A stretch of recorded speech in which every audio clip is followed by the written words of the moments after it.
নমস্কাৰ আসাম টাইক ৰিক্ৰুটমেণ্টৰ আজি 16 নম্বৰ ভিডিঅ'টোলৈ সকলোকে স্বাগতম জনাইছোঁ সদায় এনেদৰে আজিও কেইটামান গুৰুত্বপূৰ্ণ আৰু ইম্পৰ্টেণ্ট কুৱেশ্যন লৈ আহিছোঁ যি কুৱেশ্যন আপোনালোকে হয়তো বহুতো এক্সামত দেখা পাইছে ৰিপিটেড কুৱেশ্যন হয় প্ৰায় গতিকে ভিডিঅ'টো শেষলৈকে চাব এটি অনুৰোধ যদিহে আপোনালোকে আমাৰ বিশ্বাসী বন্ধু চেনেলত আজি প্ৰথম বা নতুন আহিছে তেনেহ'লে চেনেলটো ছাবস্ক্ৰাইব কৰি দিবলৈ নাপাহৰিব গতিকে বন্ধু বান্ধৱসকল আহকচোন আজিৰ ভিডিঅ'টো আৰম্ভ কৰোঁ আজিৰ প্ৰথম কুৱেশ্যনটো হৈছে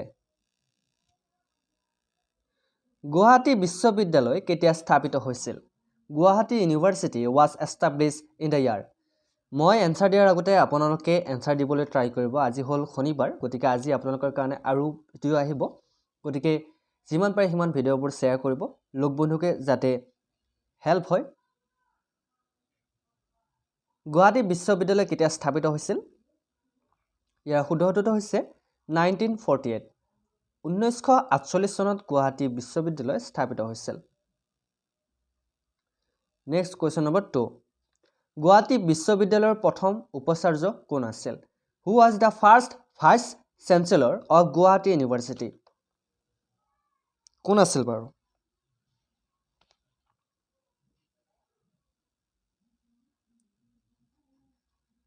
শুদ্ধ উত্তৰটো হৈছে কৃষ্ণকান্ত সন্দিকৈ অপশ্যন এ আছে right answer next question number 3 ইংৰাজসকলে কেতিয়া অসম প্ৰাথমিক শিক্ষা অধিনিয়ম লাগু কৰিছিল When did the British enact the Assam Primary Education Act একদম ইম্পৰ্টেণ্ট কুৱেশ্যন হয় নেগলেক্ট নকৰিব কুৱেশ্যনবোৰ পাৰিলে লিখি ল'ব ইংৰাজসকলে কেতিয়া অসম প্ৰাথমিক শিক্ষা অধিনিয়ম লাগু কৰিছিল কেতিয়া ষ্টাৰ্ট কৰিছিল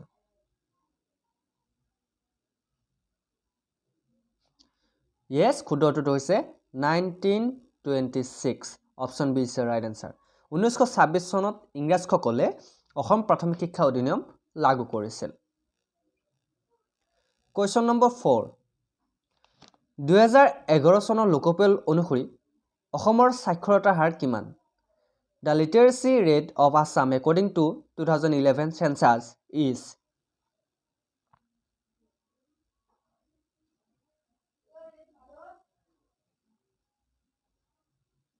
কিমান হ'ব পাৰে বাৰু 2011 চনৰ লোকপিয়ল মতে অসমৰ সাক্ষৰতাৰ হাৰ হৈছে 72.19% okay option A is the right answer next question number 5 ভাৰতৰ ৰাজ্যসমূহৰ ভিতৰত অসম সাক্ষৰতাত কোনটো বা কিমান নম্বৰ ৰেংকত আছে কোনটো স্থানত আছে The rank of Assam in literacy among the states of India is কুৱেশ্যনটো আকৌবাৰ কৈছোঁ ভাৰতৰ ৰাজ্যসমূহৰ ভিতৰত অসম সাক্ষৰতা হাৰত কিমান নম্বৰ স্থানত আছে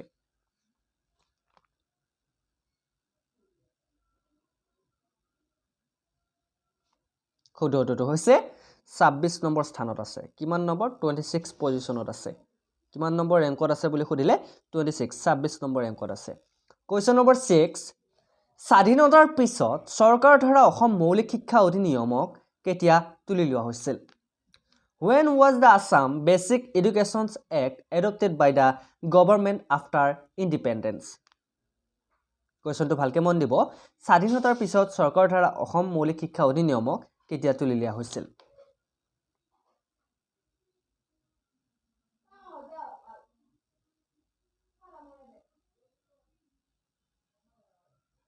শুদ্ধ উত্তৰটো হৈছে 1954 1954 চনত তুলি লোৱা হৈছিল কুৱেশ্যন নম্বৰ 7 কোনটো জিলাত বা কোনখন জিলাত সৈনিক স্কুল অৱস্থিত প্ৰায় পৰীক্ষাত আহি থাকে ইন হুইচ ডিষ্ট্ৰিক্ট সৈনিক স্কুল ইজ লোকেটেড কোনখন জিলাত সৈনিক স্কুল অৱস্থিত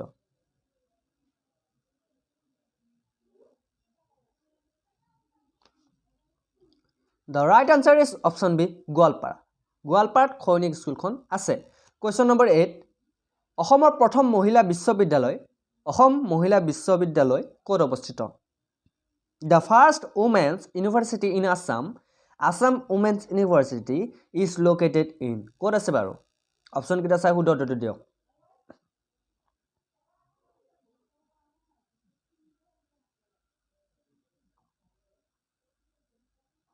ক'ত আছে মহিলা বিশ্ববিদ্যালয়খন যোৰহাটত আছে option B is right answer question number 9 ইংৰাজসকলে অসম প্ৰাথমিক শিক্ষা অধিনিয়ম কেতিয়া সংশোধন কৰিছিল? When did the British revise the Assam Primary Education Act? কেতিয়া সংশোধন কৰিছিল?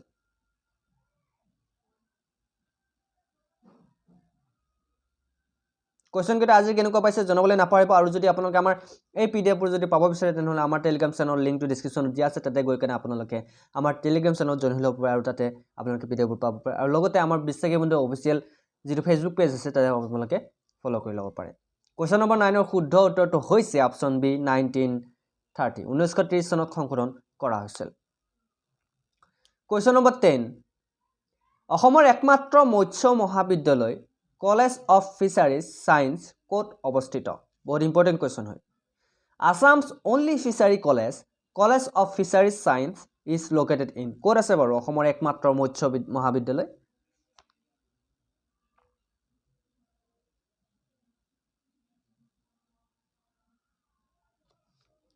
শুদ্ধ উত্তৰটো হৈছে অসমৰ একমাত্ৰ মৎস্য মহাবিদ্যালয়খন আছে ৰহাত option B is right answer ৰহাত আছে কোট আছে ৰহাত কোৱেশ্চন নম্বৰ 11 অসম কৃষি বিশ্ববিদ্যালয় যোৰহাট কেতিয়া স্থাপিত হৈছিল The Assam Agriculture University Jorhat was established in the year যোৰহাটত যিখন আসাম এগ্ৰিকালচাৰ ইউনিভাৰ্চিটি আছে সেইখন কেতিয়া এষ্টাব্লিছ হৈছিল কোন চনত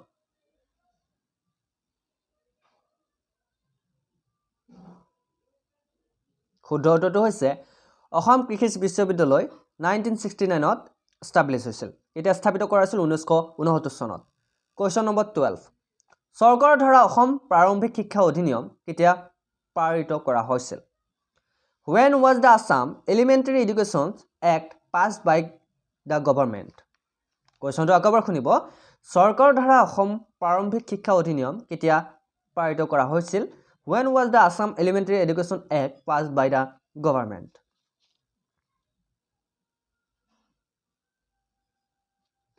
কেতিয়া কৰা হৈছিল শুদ্ধ উত্তৰটো হৈছে 1962 okay option A is right answer 1962 ত কৰা হৈছিল যেকেইটা কোৱেশ্চন আমি ডিসকাস কৰি আছো প্ৰায় পৰীক্ষাত আহি থকা কোৱেশ্চন হয় গতিকে ভিডিওটো যিমান পাৰে সিমান শেয়াৰ কৰিব যাতে সকলোৰে হেল্প হয় question number 13 Assam medical college কেতিয়া স্থাপিত হৈছিল The Assam Medical College was established in the year Assam medical কলেজখন কেতিয়া স্থাপিত কৰা হৈছিল প্ৰায় পৰীক্ষাত আহি থকা কোৱেশ্চন হয়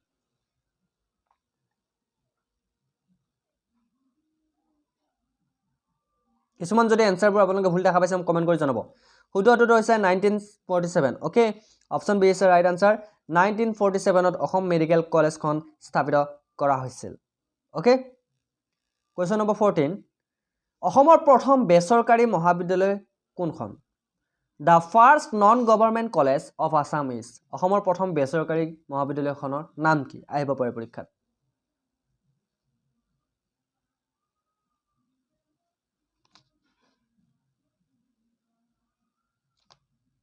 Yes অসমৰ প্ৰথম বেচৰকাৰী মহাবিদ্যালয়খনৰ নাম হৈছে JB কলেজ আৰু এইখন আছে যোৰহাটত okay next question number 15 Assam চৰকাৰে কেতিয়া প্ৰাৰম্ভিক শিক্ষা সঞ্চালকালয় অসম গঠন কৰে When did the government of Assam constitute the Directorate of Elementary Education in Assam Assam চৰকাৰে কেতিয়া প্ৰাৰম্ভিক শিক্ষা সঞ্চালকালয় অসমক গঠন কৰে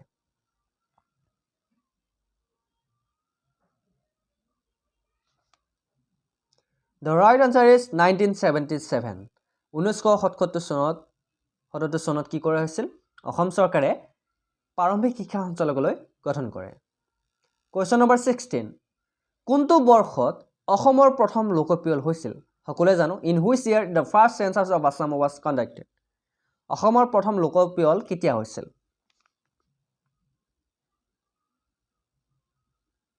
পৰীক্ষাত আহি থাকে কিন্তু বহুতে শুনি আছে যে 2011 সেন্সাস আমি গম পাইছো 2011 ত কি হৈছিল আমাৰ সেন্সাস হৈছিল কিন্তু প্ৰথম সেন্সাস বা প্ৰথম লোকপিয়ল কেতিয়া হৈছিল হয়তো বহুতে নাজানে যি সকলে জানে মোক কমেন্ট কৰি জনাওকচোন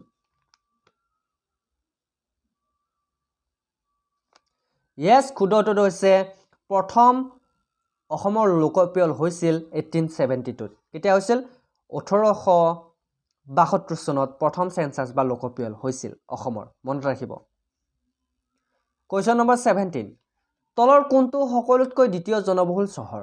Which one is the second most populous city in Assam? কোনখন?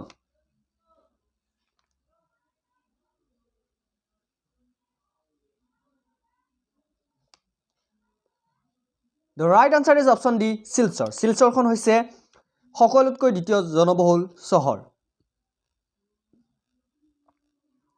Question number 18. অসমৰ সাক্ষৰতা হাৰ কিমান? What is the literacy rate of Assam as per 2011 census study?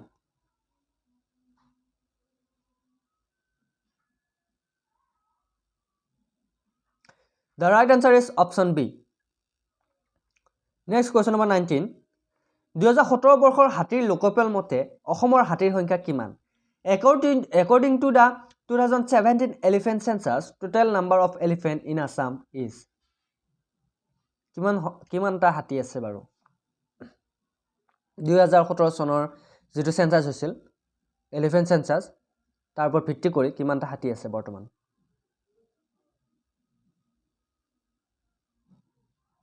আশা কৰো শুদ্ধটো কমেন্ট কৰিলে।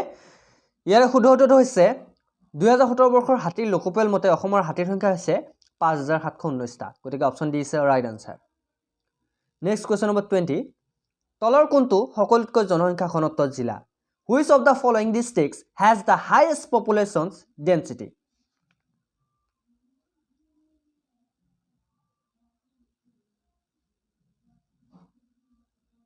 কোনখন হ'ব পাৰে? শুদ্ধটো হৈছে কামৰূপ মেট্ৰ। ওকে, কামৰূপ মেট্ৰখন হৈছে সকলোতকৈ জনসংখ্যা ঘনত্ব জিলা। Next question number 21। জনসংখ্যা হিচাপ মতে অসম দেশ সকলোতকৈ ডাঙৰ ৰাজ্য। By population, Assam is the largest state of Assam. কেই নম্বৰ ৰেংকত আছে পপুলেশ্যন হিচাপত? জনসংখ্যা হিচাপত অসমখন কেই নম্বৰ স্থানত আছে?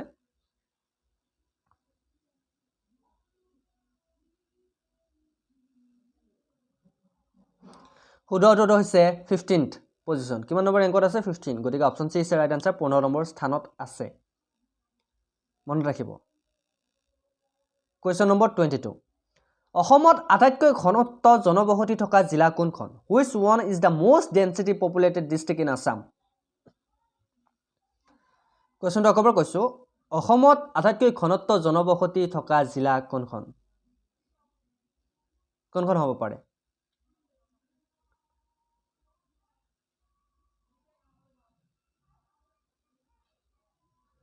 Option B is right answer, Dhubri. Okay, অসমৰ আটাইতকৈ ঘনত্ব জনবসতি থকা জিলাখনৰ নাম হৈছে ধুবুৰী। মনত ৰাখিব। Question number 23। ভাৰতৰ মুঠ জনসংখ্যাৰ কিমান শতাংশ অসমত থাকে? What percentage of the total population of India lives in Assam 2011 census?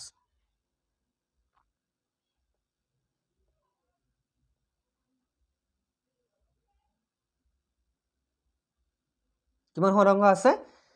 ইয়াৰ শুদ্ধটো হৈছে 2.58%। ওকে, ভাৰতৰ মুঠ জনসংখ্যাৰ কিমান শতাংশ অসমত থাকে? 2.58% জনসংখ্যা অসমত থাকে। Question number 24। অসমৰ সকলোতকৈ কম ঘনত্ব জনবহুল জিলা কোনখন? Which one is the least density populated district in Assam? অসমৰ সকলোতকৈ কম ঘনত্ব জনবহুল জিলা কোনখন?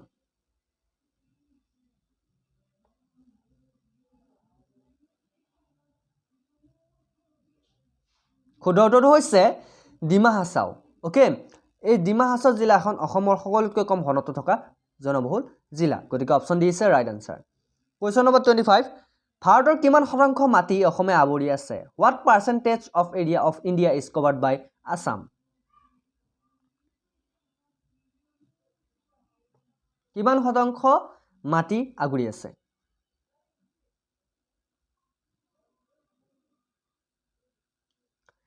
The right answer is 2.4%. Option D is the right answer. 2.4% মাটি অসমে আৱৰি আছে ভাৰতৰ। কিমান শতাংশ? 2.4%। Next question number 26। মোগলে অসমক কিমান বাৰ আক্ৰমণ কৰিছিল? একদম সহজ কোৱেশ্চন, আপোনালোকে এনসাৰটো দিব।